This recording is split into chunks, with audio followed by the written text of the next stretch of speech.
Now the objective of imaging is to ensure that you are able to observe different phases clearly in an image, right. So how does contrast and illumination come about in the case of a microscopic evaluation?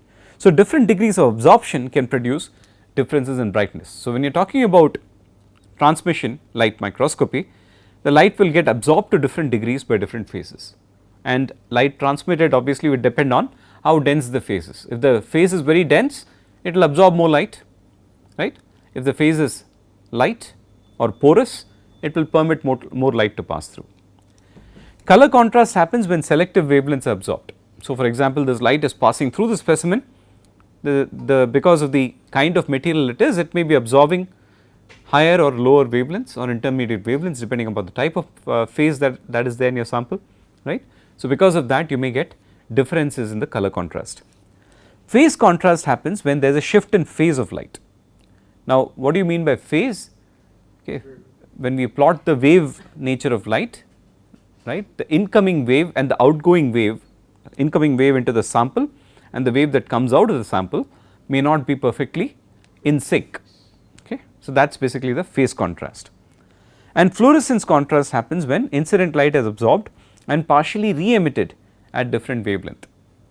So incident light gets absorbed by the sample and then the sample itself emits a different color of light or different wavelength of light, and that is captured by your image. That is basically a fluorescence contrast. Okay. So fluorescence microscopy is another set of techniques that can be employed for much better quality imaging, but we are not going to be talking about that in this case. Now in biological assessment of samples and several times in transparent light imaging, you can do a bright field or a dark field imaging. Okay, what do you mean by bright and dark field? So when you have a specimen passing light through it and collecting it on the other side, you have the beam that is directly going through, you also have the beam that is getting diffracted, right, from the sample. There are direct beams going, there are diffracted beams. So what the bright field does is that it does the imaging by collecting the direct beam, okay, and the sample contrast comes from the light absorbed by the specimen features. So different parts of the specimen will absorb different amounts of light and you get an image like this.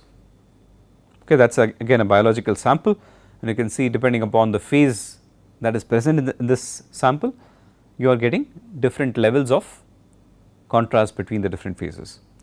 Now in certain cases you want to accentuate certain features of the object. So what you do is you go for the dark field imaging when the direct beam is excluded in the image and only light diffracted by the specimen is collected. That is called dark field imaging. In the case of a dark field, you get an image like this. Look at how sharp the features of this insect are. It produces bright objects while the background becomes completely dark. In the case of a bright field imaging, the background is fully white, right, the background is completely white.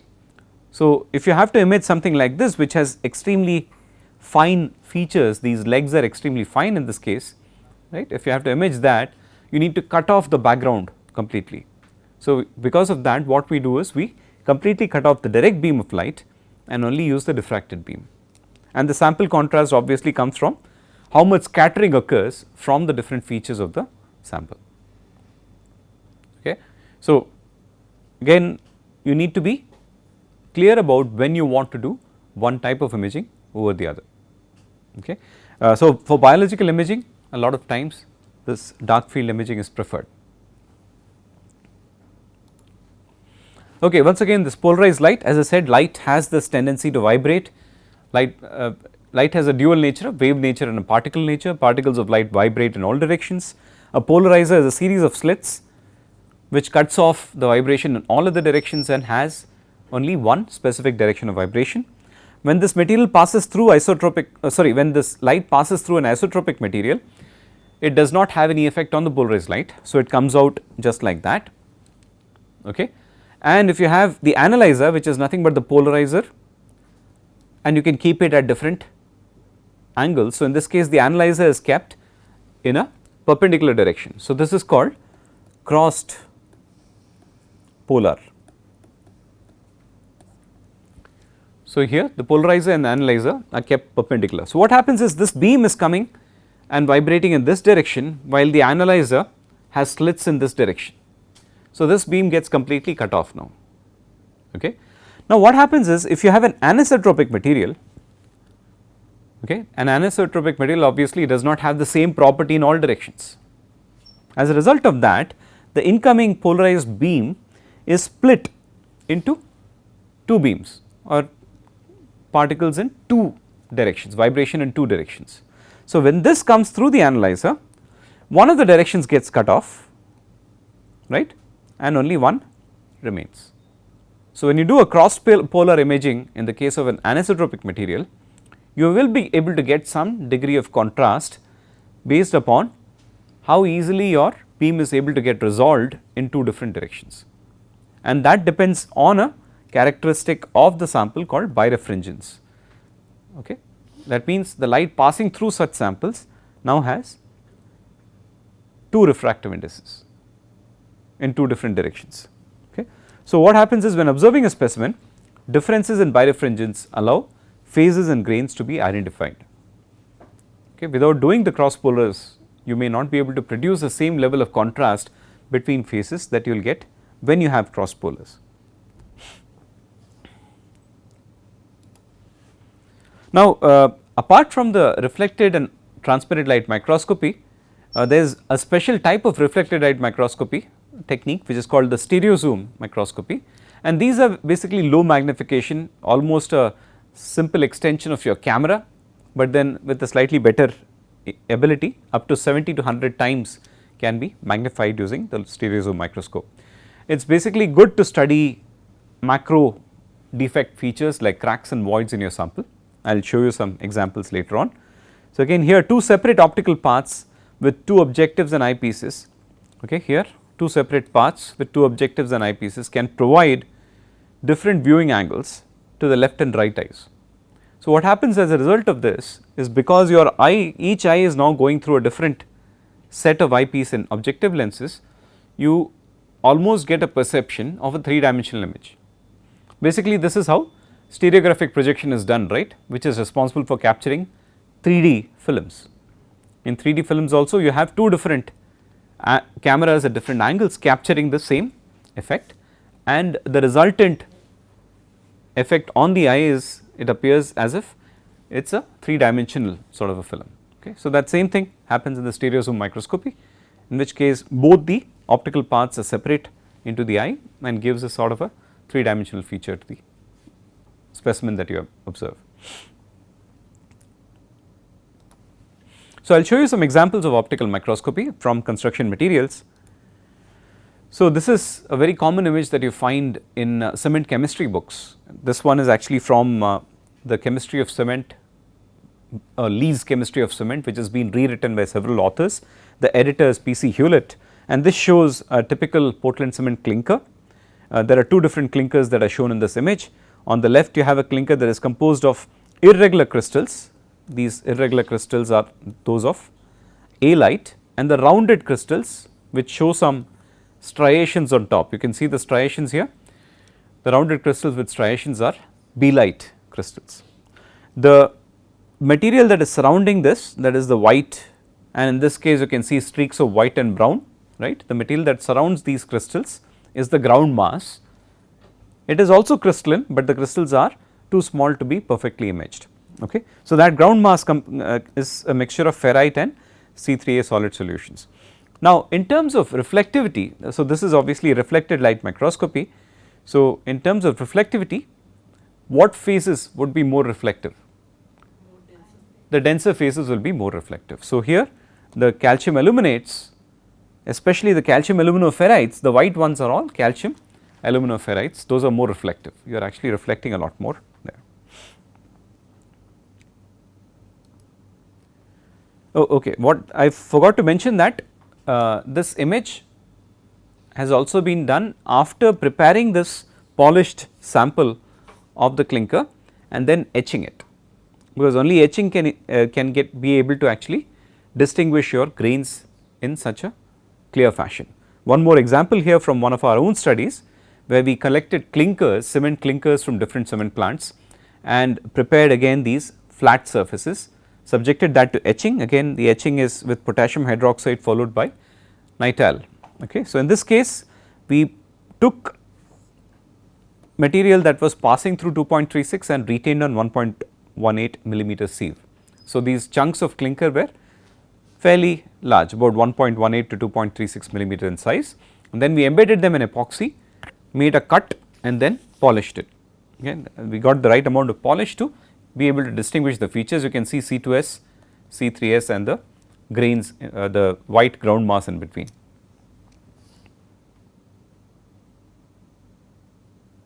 Okay. One feature that was interesting for us in this study, just to tell you where the study actually has an application, we wanted to understand why does one cement lead to greater heat production as compared to the other. So, one obvious reason is obviously the compositional contrast may be different. You may have more C3S as compared to C2S, but in these two clinkers we actually saw that there was not too much difference in the C3S and C2S contents. But what we saw was there were such large chunks of C2S that were sitting all together, and it is very difficult for all these chunky or clustered C2S to actually completely start hydrating. So, there was a lot of heat difference because of the way that the phases were actually distributed. It is not just the amount of the phases that was important, but the morphology and the distribution of the phases also led to increase or decrease in the amount of heat that was created.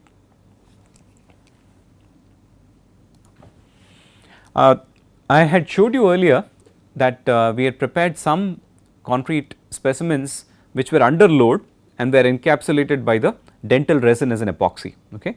We then sliced these. So, if this was the direction of loading, we sliced these specimens in this direction and polished it and observed that slice. So, now please remember, when you are loading something in compression, it is going to create more or less vertical cracking.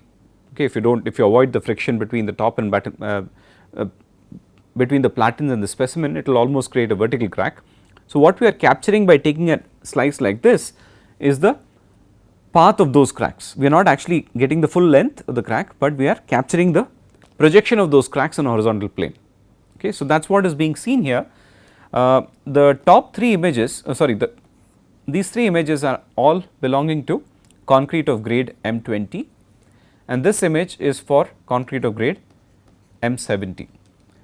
Now, we know from theory that in lower grade concrete there will be a lot more cracking, okay. There will be a slow and steady failure, whereas in high grade concrete the cracking is sudden, the aggregates start cracking.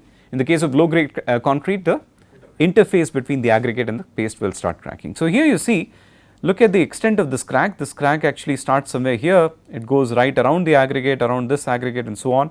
The same thing happens, this crack again follows the path which is basically merging of the interfaces of different sorts of an aggregate.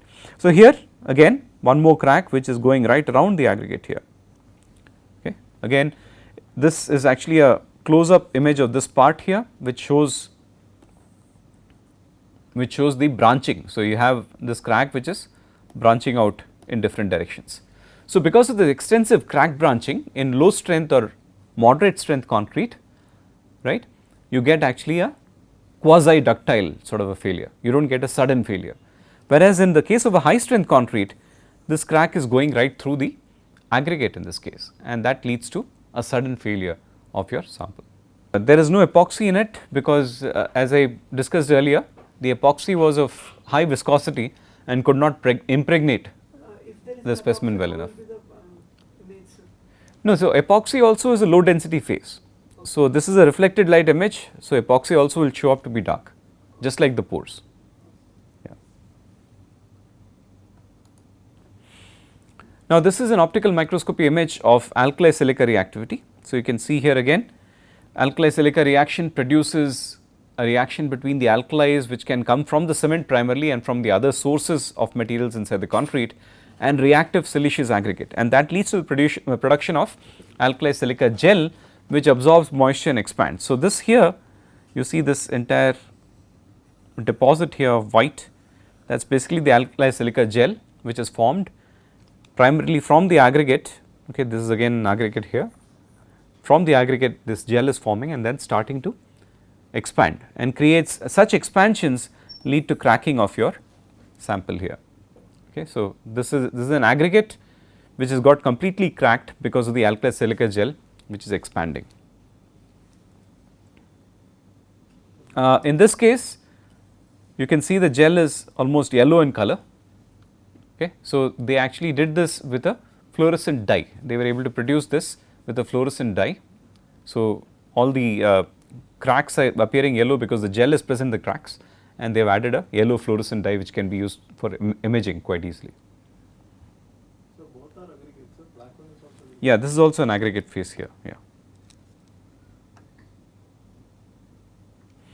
And now this is an image of shotcrete from a tunnel which was subjected to sulphate attack. This tunnel is in Switzerland, and what we see here is that of course the image is not very clear, but you can see that this concrete lining from the tunnel has different zones. On the right you have an unaltered paste zone, and on the left you have a leached paste zone. Now of course, how do you make out the difference? The difference is primarily because of the difference in darkness of the altered paste zone, right. You see the leached paste, okay, here. So, hardened cement paste in contact with cracks shows discoloration which is related to reduction in Portlandite. Portlandite is calcium hydroxide. So, as sulfates enter, they will react first with calcium hydroxide and consume the calcium hydroxide phases, okay, and the unaltered paste is on the right side. It represents, so this basically is the leaching zone. So, all the zone where the water with sulfates is entering the concrete is leading to a depletion of the mineralogical phases from the cement. And of course, please remember this is not really a concentrated sulphate solution. Okay, this has bicarbonates and sulfates which are not too large. This is in milligrams per liter or parts per million. This is not a very concentrated solution, but even water with such low levels of sulfates and bicarbonates can slowly tend to leach out your phases from the cementitious matrix. Again, this is from the same from another tunnel in the same location in Switzerland. The hardened cement paste shows a gradient of leaching and corrosion with effect from top left. You can see how the gray level changes from the top, right. The light gray regions are where you do not really see much alterations, but the dark gray regions are where you are seeing a lot of alterations. So, in areas of complete corrosion of all calcium containing constituents, small amounts of thaumasite are formed along the contacts and secondary cracks. So, thaumasite is a phase basically that is forming in such locations here. So, thaumasite is basically a calcium silicate sulphate carbonate, okay. Calcium silicate sulphate carbonate, it happens when sulphate attack happens in the presence of carbonates species. So, you get this sort of a thaumasite formation in this case.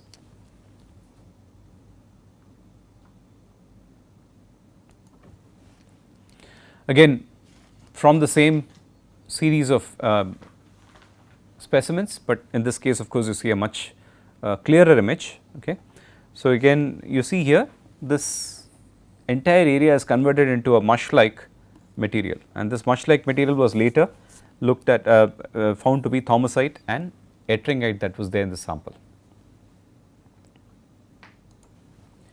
Now, very often polarized light microscopy is used successfully for rocks, and here you can see why it remains to be such a useful technique. So, here this is a thin section of on the top left you have a thin section showing sand grains and rock fragments in a sandstone core.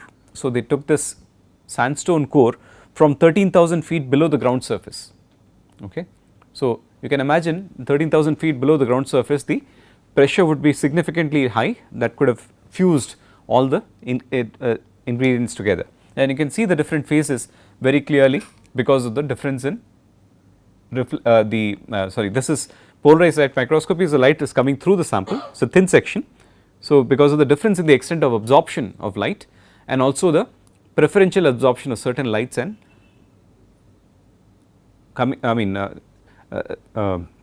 obtaining different color contrast because other wavelengths of light are actually transmitted through. Now, this is the case where thin section image is taken for sheared quartzite under cross polars. So, you can again see when you shear quartzite mineral and you observe under polarized light microscopy with a cross polar, you are able to make out the grain features after the fracture that has happened. And this is an example from our own study here at IIT Madras, where we are trying to understand the nature of laterites from different quarries. So, here these are thin section images of laterites from Kerala, showing the type of mineral phases inside laterite. So, you have dark iron rich minerals and light clayey minerals. Of course, this is light that is passing through. So, the lighter phases will let more light pass through, darker phases will be absorbing more light. So, you can see here these are quarries that are located within a distance of 20 to 30 kilometers from each other, but look at the differences of the mineral composition that you get. In this picture, for example, you get a lot of dark phases and less of white phases. In this one you have an irregular distribution of the white phases. So, here you have more of the white phase evenly distributed across the matrix. Now, when you look at the material characteristics on macro scale, you see that the strength was highest in those cases where the clayey fractions were the least and where the dark iron rich fractions were more. So, laterite is a material which basically continues to evolve as more and more leaching happens of the silica and the alumina and enrichment of the iron takes place over time, and because of that induration or in place gain in strength of the laterite can happen, and that leads to differences in the performance of the laterite with respect to mechanical characteristics, and that can be actually looked at very clearly under the microscope to get an estimate of what different phases are actually forming here. Okay. So, again one more picture of optical microscopy to analyze a foaming agent. So, here foam is actually used to produce foamed concrete, and foam is usually generated from sodium lauryl sulphate or natural derivatives of extracts of trees and so on. So, transparent light microscopy image is used here to study foams in thin film. So, you on a glass slide this entire foam is actually spread out and then imaged under transparent light. So, what happens is with time some of these bubbles will start to disappear, collapse, but what we want as far as foam concrete is concerned is when we mix these bubbles along with the cement paste and cement mortar, the bubbles should be retained to ensure that the foam forms a complete porous structure inside the sample. But foam stability can sometimes be questionable if you do not use the right ingredient for foaming, right, and sometimes when the right conditions do not exist which are generated by a foam generator. So, the stability of the air bubble over time can be analyzed using this sort of an experiment. So, here this is a study which was conducted in our own lab, where shape and size of the foams was used to design lightweight concrete with a suitable foaming agent. Right. So, we have looked at different sorts of examples from optical microscopy. One thing that was common is that we could only go to a certain extent as far as resolution was concerned because of the limits of the visible light in terms of its wavelength.